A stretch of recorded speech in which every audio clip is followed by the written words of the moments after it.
नमस्कार दोस्तों, क्या आप जानते हैं परशुराम ने अपने ही माता का वध किया था। आज की कहानी में हम इसे ही जानने वाले हैं कि परशुराम ने अपनी ही माता का वध क्यों किया। परशुराम भगवान विष्णु के अवतार थे, पिता जमदग्नि और माता रेणुका की चौथी संतान। परशुराम से बड़े उनके 4 भाई थे। परशुराम को भगवान शिव से विशेष परशु प्राप्त हुआ था।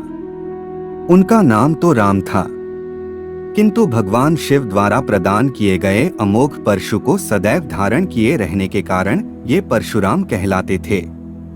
भगवान विष्णु के 10 अवतारों में से छठा अवतार था परशुराम, जो वामन एवं रामचंद्र के मध्य में गिने जाते थे।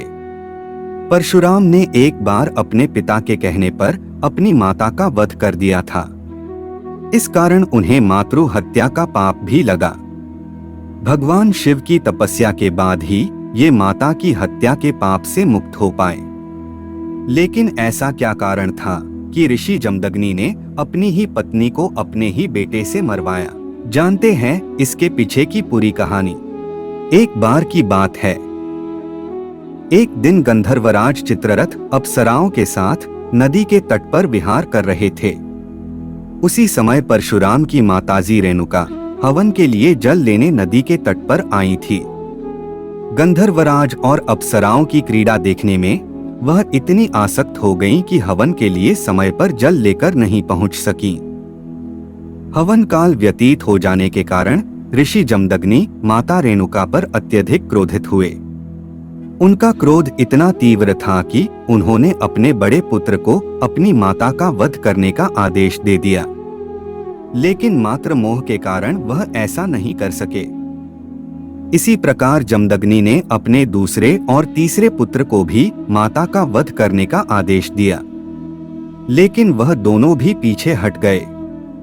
इस पर जमदग्नि ने उन्हें उनकी विचार चेतना नष्ट होने का शाप दे दिया। परंतु परशुराम ने पिता का कहा माना और माता का वध कर दिया। पुत्र को अपनी आज्ञा का पालन करता देख जमदग्नि बहुत खुश हुए और प्रसन्न हुए और उनसे वर मांगने को कहा।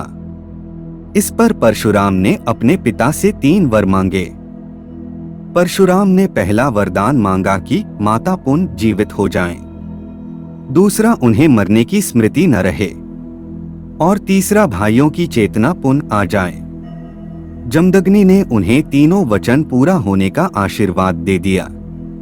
तो इस तरह परशुराम ने अपनी माता का वध भी किया और फिर से उन्हें जीवित भी कर दिया। तो दोस्तों, कहानी अच्छी लगी तो वीडियो को लाइक करें, शेयर करें और ऐसी ही नई नई कहानियों के लिए सब्सक्राइब करना ना भूलें।